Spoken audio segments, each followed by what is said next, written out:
Assalamualaikum warahmatullahi wabarakatuh. Sebelumnya perkenalkan, nama saya Widya Nurul Saliana dari mata kuliah pembelajaran fikih kelas D.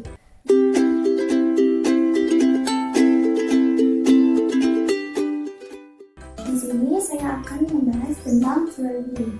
Di samping saya sudah ada media, di mana ada amplop-amplop yang sudah berisi materi tentang jual beli. Terus kenapa saya tulis 1000, 2000, 5000, 10.000 dan 20.000?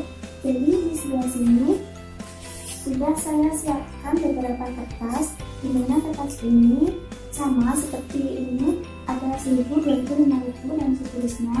Jadi nanti setiap kelompok mengambil secara acak, kemudian apa yang dia dapat itu di dalamnya dia yang menjelaskan. Baiklah, langsung saja ke pembahasannya. Yang pertama ini ada pengertian jual beli. Secara bahasa, jual beli berarti menukar sesuatu dengan sesuatu yang lain. Sedangkan secara istilah, jual beli merupakan transaksi tukar menukar yang berkonsekuensi beralihnya hak kepemilikan. Sehingga dapat disimpulkan bahwa jual beli adalah suatu transaksi tukar menukar barang atau harta yang mengakibatkan perbedaan hak milik sesuai dengan syarat dan rukun tertentu. Yang kedua, yang jual ada dasar hukum jual beli.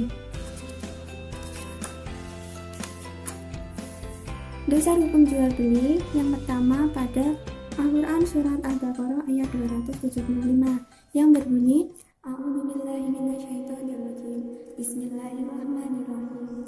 Wa ahallallahu bai'a wa harrama riba, yang artinya dan Allah telah menghalalkan jual beli dan mengharamkan riba.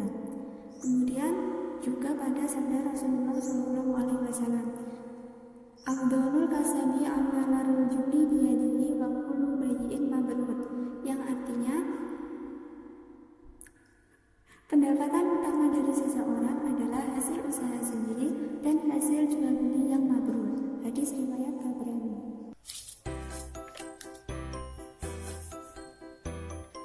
Kemudian yang ke-15, hikmah jual beli.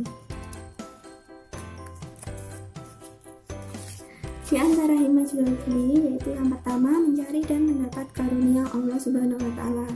Kemudian menjauhi riba, menegakkan keadilan dan keseimbangan ekonomi, dan menjaga kehalalan rezeki. Sebenarnya masih banyak sekali hikmah atau manfaat dari jual beli. Kemudian amplop yang ini ada rukun dan syarat jual beli.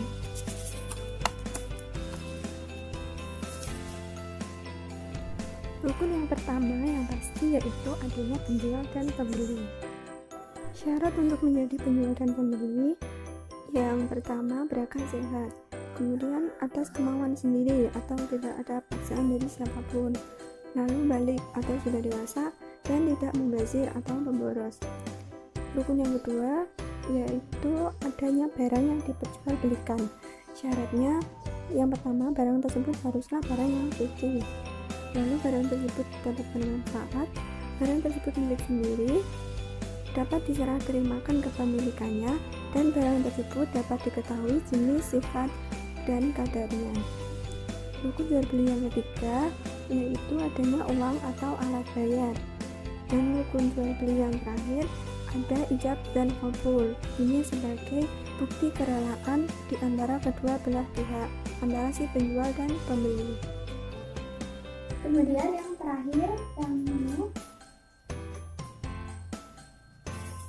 macam jual beli.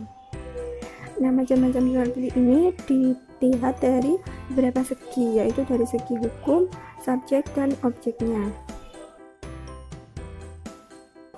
Yang pertama dari segi hukum, jual beli dibagi menjadi 3.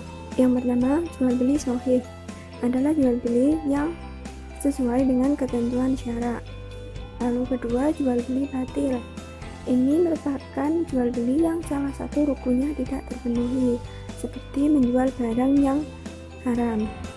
Dan yang ketiga, jual beli fasid. Maksudnya yaitu jual beli yang secara prinsip tidak bertentangan dengan syarat, namun ada beberapa sifat yang menghalangi keabsahannya, seperti menjual barang curian. Kemudian yang kedua, dari segi objek atau bendanya, ini juga dibagi menjadi tiga. Yang pertama, jual beli benda yang kelihatan. Jadi jual beli yang bendanya ada di depan penjual dan pembeli. Lalu yang kedua, jual beli yang disebutkan sifatnya dalam janji. Jadi bayarnya di muka dan barang diserahkan pada waktu tertentu. Lalu benda yang tidak ada. Nah, jual beli yang ini harus hendaknya dihindari karena bendanya belum tentu, jadi dikhawatirkan bendanya tersebut merupakan barang curian. Kemudian yang ketiga, dari segi subjek atau pelaku akadnya. Yang pertama, jual beli dengan akad yang lisan. Ini merupakan jual beli yang ijab kabulnya dilakukan secara lisan atau secara langsung. Kemudian akad dengan perantara. Jual beli yang dilakukan dengan akad ijab kabulnya dilakukan dengan utusan perantara atau surat menyurat. Ini dilakukan ketika si penjual dan si pembeli tidak berada di satu tempat yang sama. Dan yang terakhir, akad dengan perbuatan. Maksudnya yaitu mengambil dan memberikan barang tanpa mengucapkan ijab kabul, seperti pada saat membeli di supermarket karena sudah tertera harga-harganya. Baiklah, mungkin itu saja yang dapat saya sampaikan. Apabila ada salah kata, saya mohon